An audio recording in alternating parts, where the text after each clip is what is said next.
Hi, this is Asha from budget friendly tailor. நம்ம இப்போ ஒரு பஃப் ஸ்லீவ் தான் பார்க்க போகிறோம். ஸோ நார்மல் லைனிங் கிளாத்தில் ஸ்லீவை கட் பண்ணிக்கலாம். ஸோ அதோட டபுளாக இருக்கிற மாதிரி சாரியோட கிளாத்தை கட் பண்ணி எடுத்துக்கலாம். கட் பண்ணி எடுத்துகிட்டு ஸோ சிம்பிளாக கீழே ஃப்ளீட்ஸ் வச்சுக்கலாம். ஃபஸ்ட்டே கிளாத்தில், அதாவது ப்ளவுஸ் கிளாத்தில் சின்ன சின்ன ஃப்ளீட்ஸ் வச்சுட்டு ஸோ அதை வந்து லைனிங் கிளாத்தோடு வச்சு நம்ம லைனிங்கையும் ப்ளவுஸையும் திருப்பி போட்டு தைக்கிற மாதிரியே இதையும் தைச்சிங்கன்னா கொஞ்சம் ஈஸியாக இருக்கும். ஸோ ஃப்ளீட்ஸு கொஞ்சம் மாதிரி மறைஞ்சு அழகாகவும் இருக்கும். இது ஒரு டிப்ஸாகவும் இருக்கும், இது ஒரு ட்ரிக்ஸாகவும் இருக்கும். நீங்கள் பார்த்தீங்கனாலே தெரியும், அது அந்த ஃபோல்டிங் துணி வந்து ஹைடான மாதிரியே இருக்கும், பார்க்குறதுக்கும் அழகாக இருக்கும். ஸ்லீவ் போட்டதுக்கப்புறம் இன்னும் ரொம்ப லுக்காக ரொம்பவே நல்லாயிருக்கும்.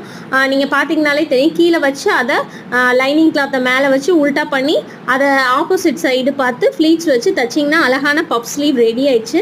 ஸோ வீடியோவில் பார்த்தீங்கனாலே உங்களுக்கு தெரியும், ஓரளவுக்கு கிளியராக தான் இருக்குது. ட்ரை பண்ணி பாருங்கள். தேங்க்யூ.